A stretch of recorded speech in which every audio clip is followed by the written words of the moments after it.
সম্মানিত হাজিরিন, মদিনায় যাওয়ার পরে বদর যুদ্ধ অনুষ্ঠিত হলো। মক্কার কাফেরদের সাথে বদর যুদ্ধ অনুষ্ঠিত হলো।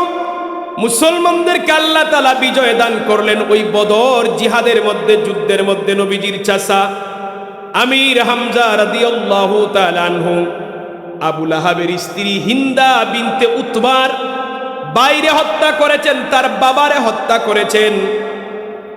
আমির হামজা রাদিয়াল্লাহু তাআলা আনহু হিন্দার ভাই এবং বাবারে হত্যা করার কারণে হিন্দা বিনতে উতবা আমির হামজার প্রতি বড় রাগান্বিত, সুযোগ খুঁজতেছে যে বাবুই হোক আমির হামজার কাছ থেকে আমি প্রতিশোধ নিব।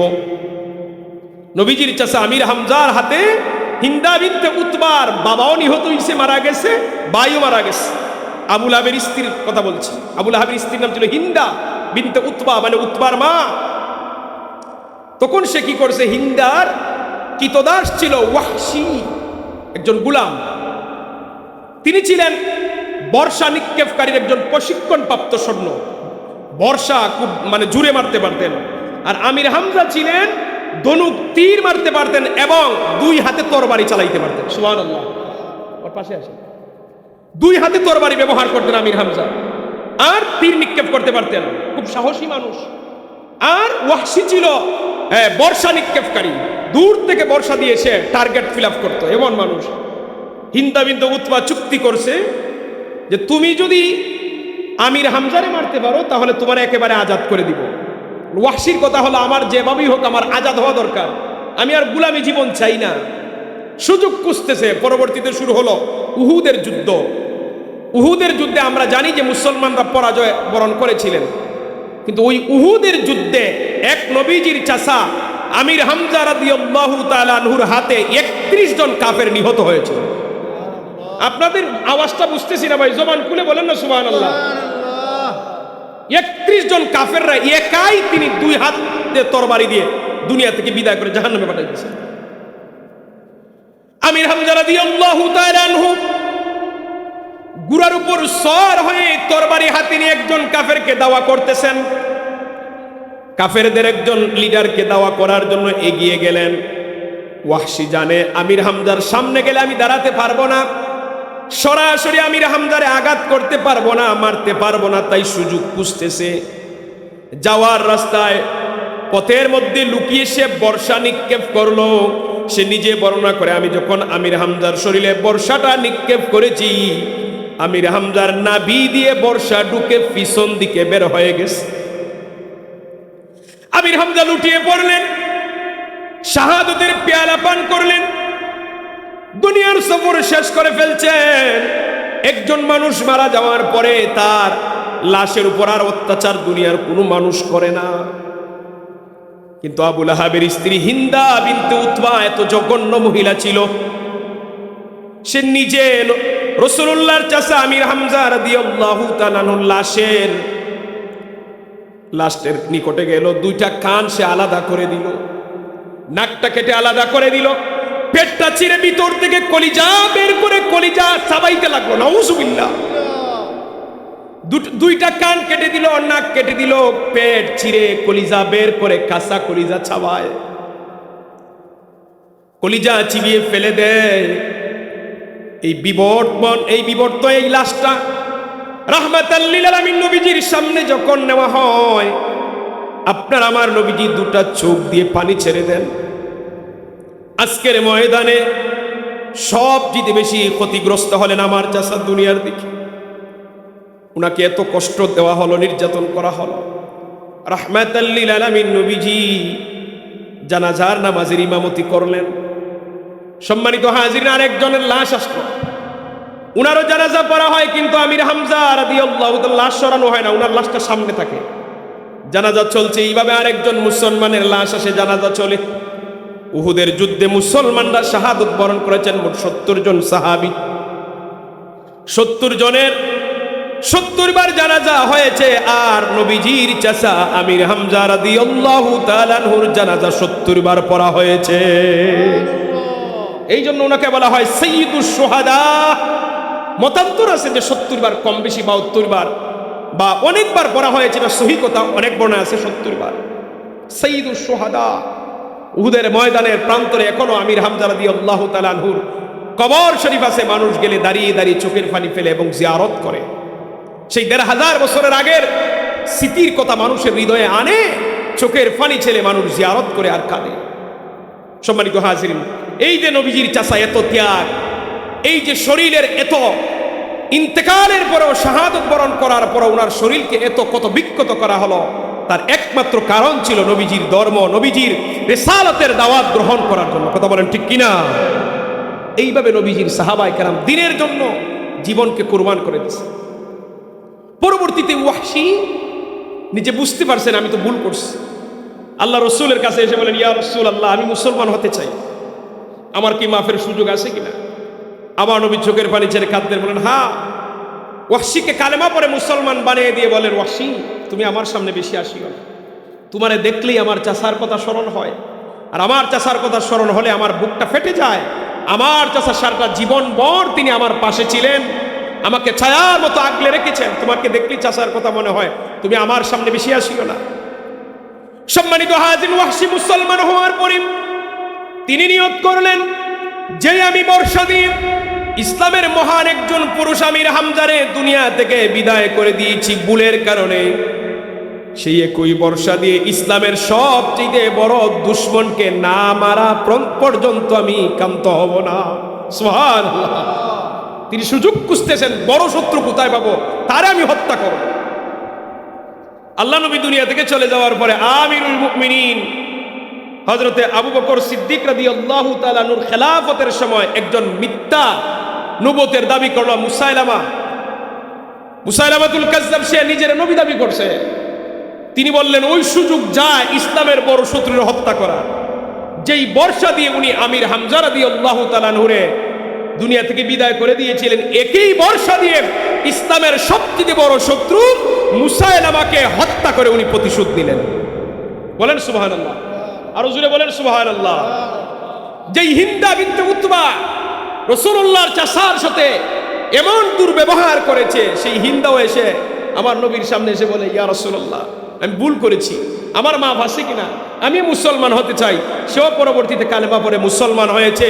সম্মানিত হাজিরিন, একজন মানুষ যত বড় পাপাচারী হোক, গুনাহগার হোক, কেউ যদি তওবা করার মতো তওবা করে ফিরে আসতে পারে, আল্লাহ তাআলা অবশ্যই তার জীবনের সব গুনাহ মাফ করে দেন। বলেন সুবহানাল্লাহ। সম্মানিত হাজিরিন, আরেকজন সাহাবীর ঈমানের পরীক্ষা আপনাদের সম্মুখে তুলে ধরছি। তিনি ছিলেন হযরতে আমিরুল মুমিনিন উমর রাদিয়াল্লাহু তাআলা আনহুর শাসন আমলের জামানার ঘটনা। উমর রাদিয়াল্লাহু তাআলা আনহু অর্ধেক পৃথিবীর বাদশা বলা হয় উনাকে। উনি যখন প্রেসিডেন্ট, তখন নবীজির সাহাবী আব্দুল্লাহ ইবনে হুযায়ফা রাদিয়াল্লাহু তাআলা আনহুরে নেতা বানিয়ে একটা কাফেলা পাঠাইছেন রোমান সাম্রাজ্যে। তখন রোম সাম্রাজ্যের সম্রাট ছিল সম্রাট হিরাক্লিয়াস। সম্রাট হিরাক্লিয়াস ছিল খ্রিস্টান ধর্মের অনুসারী, কঠোর খ্রিস্টান ধর্মের অনুসারী ছিল। ধর্মান্ধ যাকে বলা হয়, খ্রিস্টান ছাড়া আর কিছুই বুঝে না। কাফেলার লিডার হলেন আব্দুল্লাহ ইবনে হুযায়ফা রাদিয়াল্লাহু তাআলা আনহু। তারা গেলেন রোম সাম্রাজ্যে দ্বীনের দাওয়াতের কাফেলায়। গোয়েন্দা সংস্থারা ধরে ফেলছে যে মুসলমানদের একটা কাফেলা আসছে রোম সাম্রাজ্যে। যখন ধরে ফেলছে, যখন জানছে এরা মুসলমান এবং এদের লিডার আব্দুল্লাহ ইবনে হুযায়ফা, ধরে নিয়ে রোমান সম্রাট হিরাক্লিয়াসের সামনে নিয়ে গেছে। সম্রাটের সামনে নিয়ে যাওয়ার পরে সম্রাট তার বড় ইচ্ছা যে মুসলমানদেরকে আমি একটু পরীক্ষা করব, দেখি চেষ্টা করে তাদেরকে খ্রিস্টান বানানো যায় কিনা। খ্রিস্টান বানানোর চেষ্টা করবে, সে অফার দিবে, মুসলমানদের ইমানি পরীক্ষা করবে। ওই রোমান সম্রাট যদি হিরাক্লিয়াস যদি এখন আমরা যে মুসলমান আমরা এইভাবে পরীক্ষা করতো, আমাদের যে কি একটা অবস্থা হতো, আমাদের যে ইমানের অবস্থাটা, আমাদের যে ইমান কোথায় যাইত। আল্লাহর নবীর সাহাবী হযরত আব্দুল্লাহ ইবনে হুযায়ফা রাদিয়াল্লাহু তাআলা আনহু রোমান সম্রাট হিরাক্লিয়াসের সামনে যাওয়ার পরে সম্রাট বলে, ওরে আব্দুল্লাহ ইবনে হুযায়ফা, আমি তোমারে খ্রিস্টান ধর্ম গ্রহণ করার আহ্বান জানাচ্ছি। নাউজুবিল্লাহ বলেন। তুমি যদি খ্রিস্টান ধর্ম গ্রহণ করো, আমার পক্ষ থেকে তোমার জন্য দুইটা অফার আছে, পুরস্কার আছে। এক নাম্বার হলো আমার যত বড় সাম্রাজ্য আছে, আমার সাম্রাজ্যের অর্ধেক সাম্রাজ্য তোমার নামে লিখে দিব। দ্বিতীয় অফার বা পুরস্কার হলো আমার শাহজাদি আমার মেয়েকে তোমার কাছে বিয়ে দিব। আচ্ছা বলেন তো, দুনিয়ার জন্য, এই দুনিয়ার জন্য এর চাইতে দামি পুরস্কার কি আর আছে? কথা বলেন না কেন? পৃথিবীর শক্তিশালী সাম্রাজ্য ছিল রোমান সাম্রাজ্য। সম্রাট হিরাক্লিয়াস বলছে অর্ধেক সাম্রাজ্য লিখে দিবে, নিজের শাহজাদি সুন্দরী মেয়েকে নবীজির সাহাবী আব্দুল্লাহ ইবনে হুযায়ফা রাদিয়াল্লাহু তাআলা আনহুর কাছে বিবাহ দিবে। নবীর সাহাবী দুনিয়ার এত বড় লোভনীয় অফার পাওয়ার পর উনি একটা জবাব দিয়েছিলেন, ওরে রোমের কুকুর, তুমি তোমার সাম্রাজ্যের অর্ধেক কেন, তুই যদি তামাম দুনিয়াও আমার নামে লিখে দেস, তারপরেও মুহাম্মদ সাল্লাল্লাহু আলাইহি ওয়াসাল্লামের দ্বীন থেকে সরে যাব না। এই ছিল ঈমান। সম্রাট খুব রাগ করছে যে এত বড় অফার তো দুনিয়ার অন্য কাউকে কোনোদিন দেই নাই, সাম্রাজ্যের অর্ধেক দিব, শাহজাদিকে বিয়ে দিব, সে মানল না। তার বাহিনীদেরকে বলল ফাঁসির মঞ্চ রেডি করো, তাকে আমি নিজ হাতে আমার চোখের সামনে তার ফাঁসি দেখতে চাই। হিরাক্লিয়াসের বাহিনীরা ফাঁসির মঞ্চ রেডি করে দিল। সম্রাটের বাহিনীরা নবীর সাহাবী আব্দুল্লাহ ইবনে হুযায়ফা রাদিয়াল্লাহু তাআলা আনহুরে ধরে নিয়ে যাবে, ফাঁসি দিবে। আব্দুল্লাহ ইবনে হুযায়ফা রাদিয়াল্লাহু তাআলা আনহুর চেহারার মাঝে কোনো চাপ নাই, টেনশন নাই, মুস্কি মুস্কি হাসতেছেন। সুবহানাল্লাহ বলবেন না? সুবহানাল্লাহ। আচ্ছা এমন সময় কিছুক্ষণ পরে মানুষটা মারা যাবে, তিনি মুস্কি মুস্কি হাসেন। সম্রাট তো অবাক। আরে আব্দুল্লাহ ইবনে হুযায়ফা, কয়েক মিনিট পরে তুমি দুনিয়া থেকে বিদায় নিবে, তোমাকে হত্যা করা হবে, ফাঁসি দেওয়া হবে। এমন সময় তোমার চেহারায় চিন্তার কোনো বাজ নাই, তোমার চেহারার মধ্যে কোনো টেনশন দেখি নাই।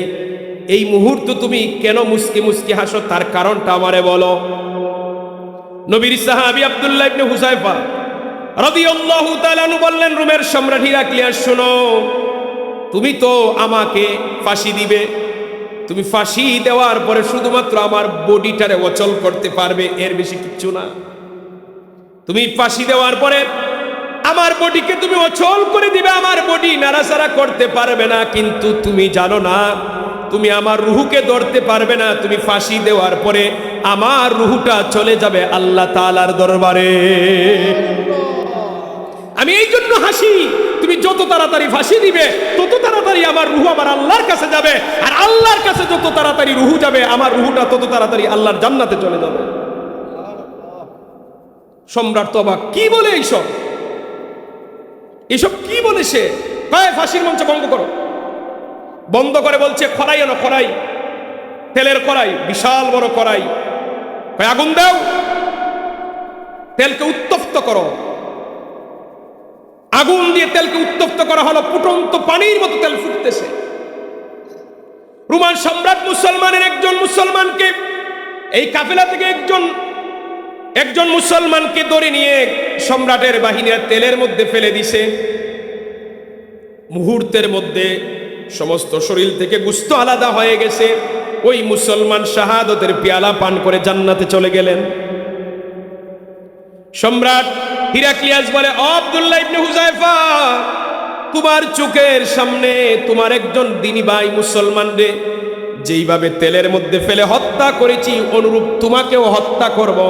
এখনো সময় আছে, তুমি খ্রিস্টান ধর্ম গ্রহণ করো, এখনো সময় আছে। সম্মানিত হাজিরিন, তিনি বলেন না, আমার জীবন যদি যায়, জীবন যাবে, তারপরে ঈমান দিতে পারি না। সম্রাট আদেশ দিল, সম্রাটের বাহিনীরা আব্দুল্লাহ ইবনে হুযায়ফা রাদিয়াল্লাহু তাআলা আনহুরে ধরে নিয়ে তেলের কড়াইয়ের দিকে নিয়ে যাচ্ছে। এমন সময় আব্দুল্লাহ ইবনে হুযায়ফা রাদিয়াল্লাহু তাআলা আনহু চোখের পানি ছেড়ে কাঁদতেছেন। সম্রাট বলে, কি ব্যাপার? ফাঁসি দিতে গেলাম, তুমি হাসলে, তেলের মধ্যে ফেলে দিব, তুমি কাঁদতেছো, তার মানে এবার তুমি ভয় পাইছো। এখনো সময় আছে, তুমি খ্রিস্টান ধর্ম গ্রহণ করো, না হলে তুমি কেন কাঁদতেছো তার কারণটা আমার সামনে বর্ণনা করো।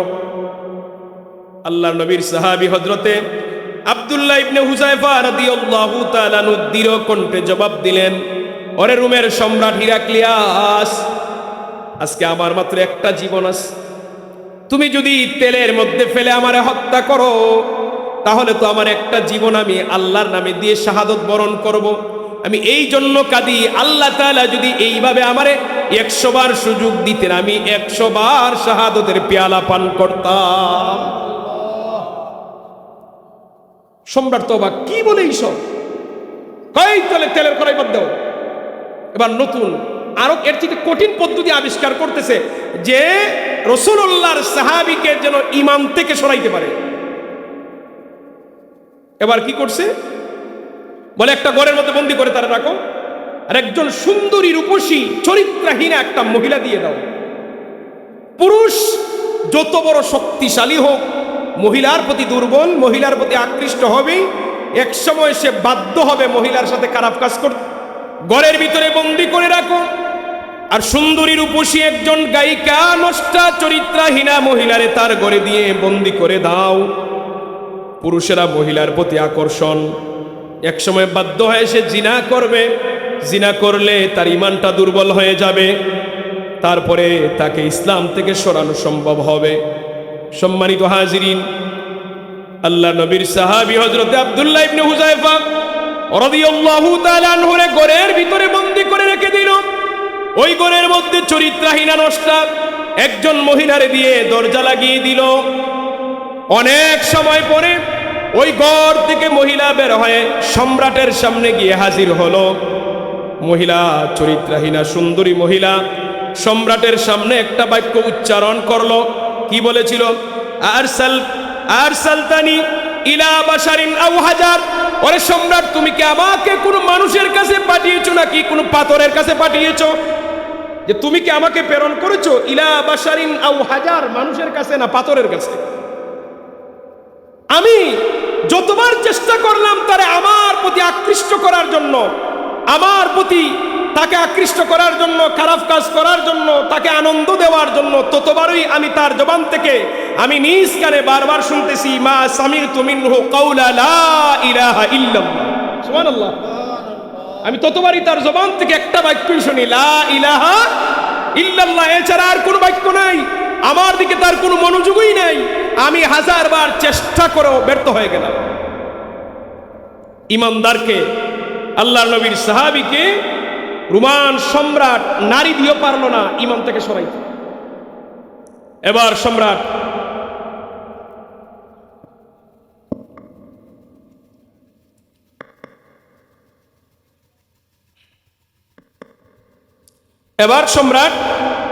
সর্বশেষ বলে, আমি আরেকটা কাজ করে তাকে চেষ্টা কর। সম্রাট বলছে যে তাকে একটা ঘরের মধ্যে বন্দি করে রাখো এবং ওই ঘরের মধ্যে শূকরের গোশত আর মদের বোতল দিয়ে দাও।